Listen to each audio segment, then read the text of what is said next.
There is a kind of pain that doesn't scream, it doesn't break things, it doesn't run into the street. It sits in church every Sunday. It sings the worship songs. It shakes hands at the door and says, God is good. And then it goes home, closes the bedroom door behind it, and just disappears. Grace had been doing that for 12 years. 12 years of being the perfect pastor's wife. Modest, present, faithful. 12 years of ironing another man's collar for God's work, while slowly, quietly, forgetting that she was also a woman.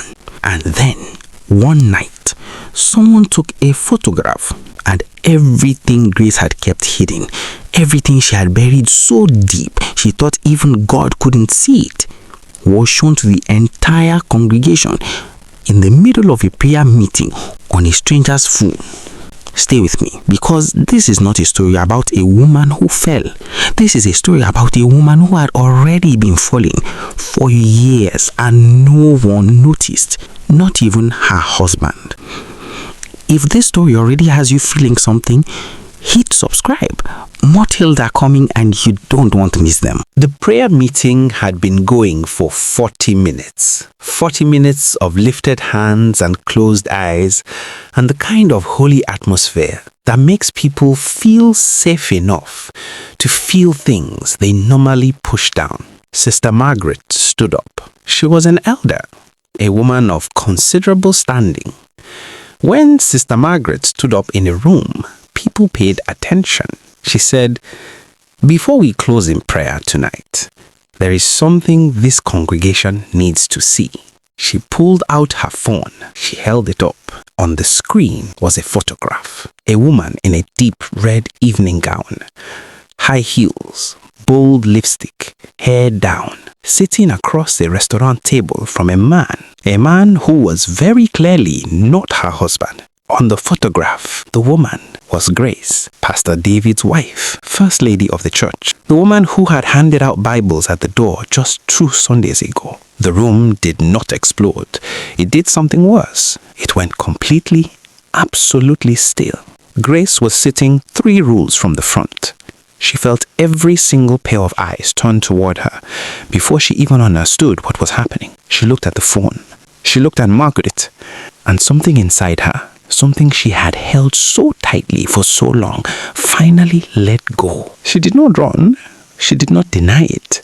She just sat there in that pew, in the middle of a room full of people who had trusted her. And she stared at the photograph of a woman in a red dress who looked more alive than she had felt in 12 years. To understand what happened, you have to go back. You have to go back 3 months. You have to go back 12 years. Grace had married David when they were both 26. She had married him with her whole heart, fully, completely, without reservation. She had been the one who stood beside him when the church was nothing, when the congregation was 14 people in a borrowed hall. She had prayed, she had fasted, she had folded flyers. She had believed in him before he believed in himself. But somewhere between the small church and the big church, between the borrowed hall and the main auditorium, between the man she married and the pastor he became, Grace got left behind. David was not a cruel man, let me be clear about that. He never raised his hand, he never shouted, he never humiliated her. He simply stopped seeing her. He came home late. He left early. The bedroom had become a place where 2 people slept in shifts, rather than a place where 2 people lived. Grace would reach for his hand under the covers sometimes, in the dark, quietly, and he would shift, roll away, not out of hatred, out of simply not being present enough to notice that she was reaching. She told herself it was the season. She told herself God's work required sacrifice. She told herself a good wife doesn't complain. She told herself all of this year after year after year until the telling became so automatic. She couldn't even hear the lie anymore. Amaka came from London in February, Grace's oldest friend. the one who had moved away and built a whole other life, full of color and noise and unapologetic selfhood. Amaka walked through Grace's front door and stopped.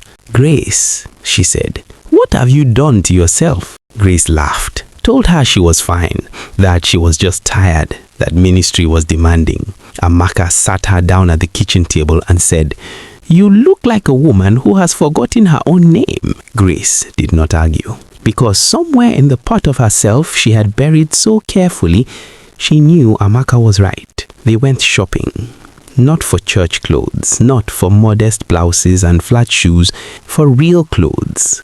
A silk blouse in deep burgundy, a fitted skirt that showed she had hips, heels, earrings, perfume that smelled like someone who wanted to be noticed. That evening she put it all on, the outfits, the makeup, the perfume. She walked into the living room where David was reading his sermon notes. She stood in the doorway, waiting. He looked up. He said, "Is there food ready? I have an early call tomorrow." He didn't see her. He looked right at her and he did not see her. That night, Grace sat alone in the bathroom. She didn't cry, she didn't pray. She just sat on the cold tiles in her beautiful burgundy blouse and listened to the silence of a marriage that had forgotten how to speak. Something broke that night, not loudly, quietly, the way things break when they've been bending for 12 years. She found the alumni event by accident. A message in an old WhatsApp group she had almost forgotten she was in. Her university friends, people who knew her before she became anybody's wife. She told David she was attending a women's meeting. At the event, she wore the burgundy blouse. She wore the heels.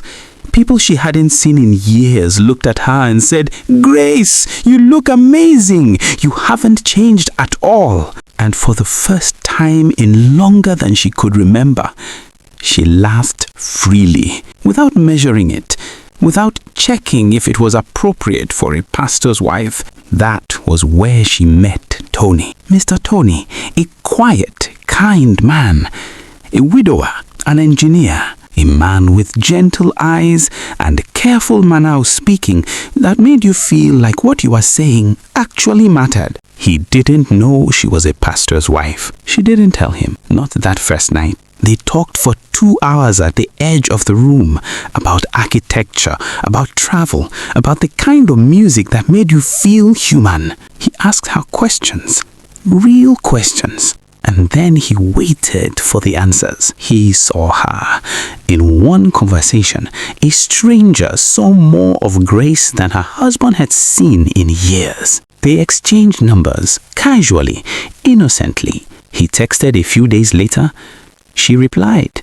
They met for coffee, then dinner, then a restaurant she had never been to, in a red gown she had bought in secret.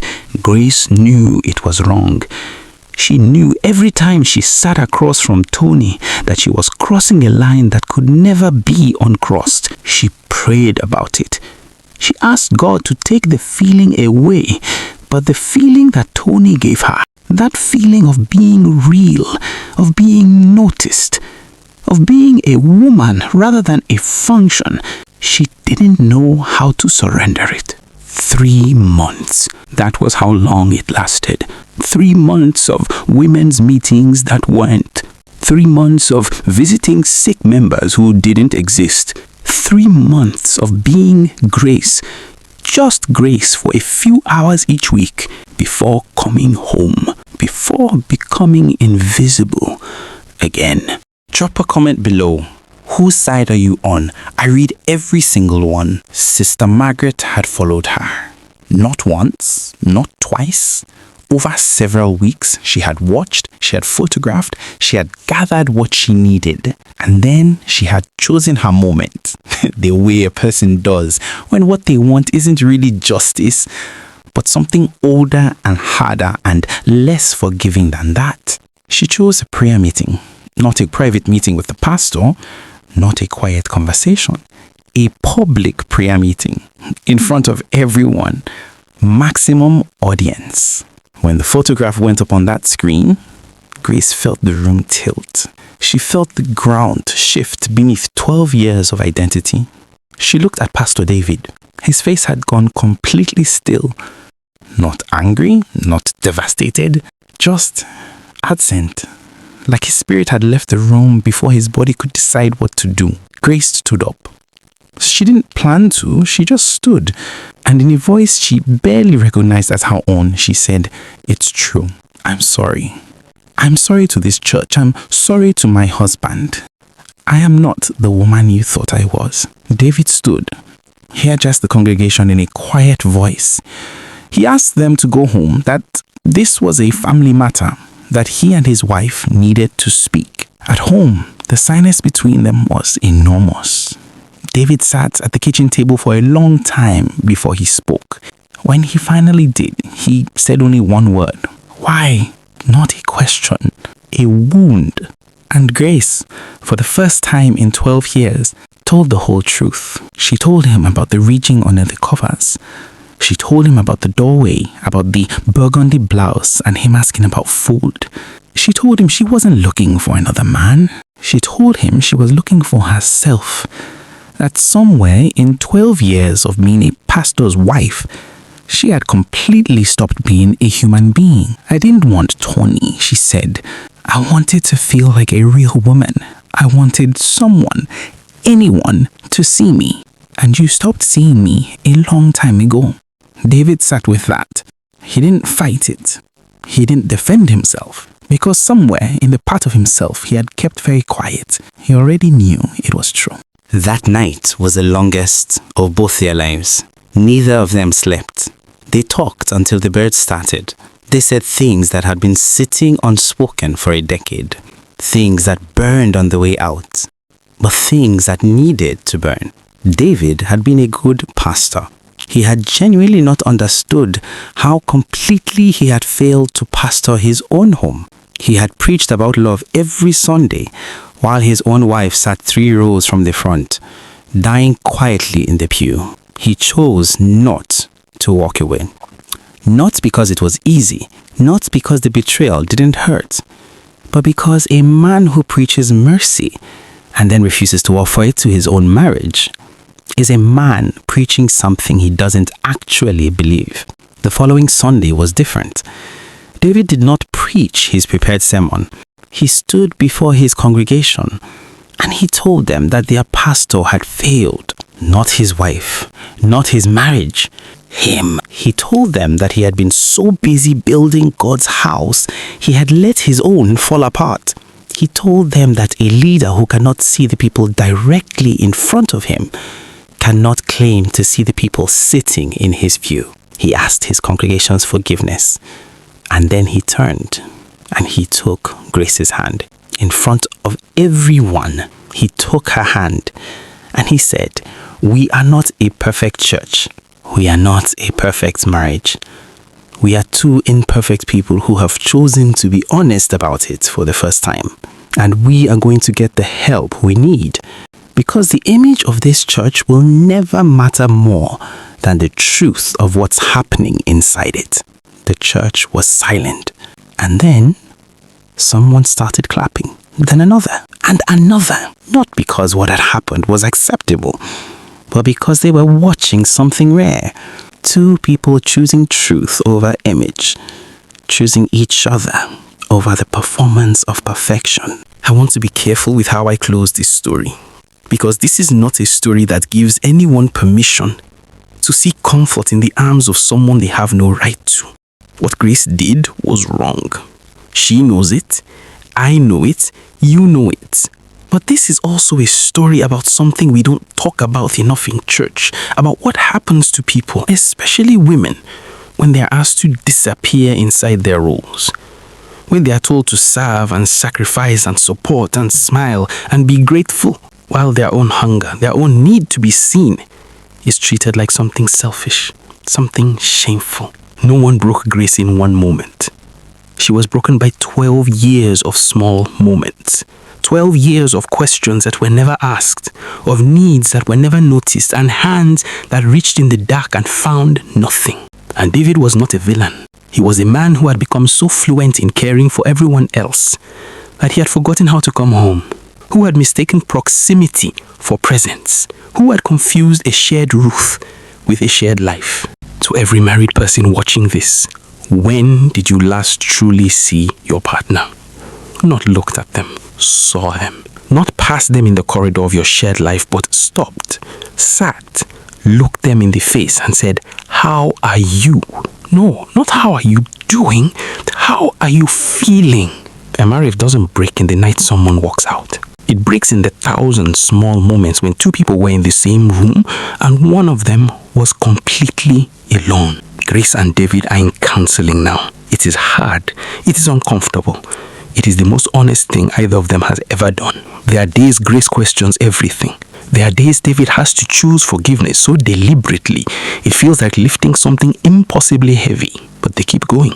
Not because the road is easy, but because the truth, however painful, is always a better foundation than the most beautiful lie. Diamonds don't announce themselves. Neither do the marriages worth saving. If this story moved you, share it with someone who needs to hear it. And I'll see you in the next tale. Subscribe to Tales by RM, because at this channel, we tell the ones that matter.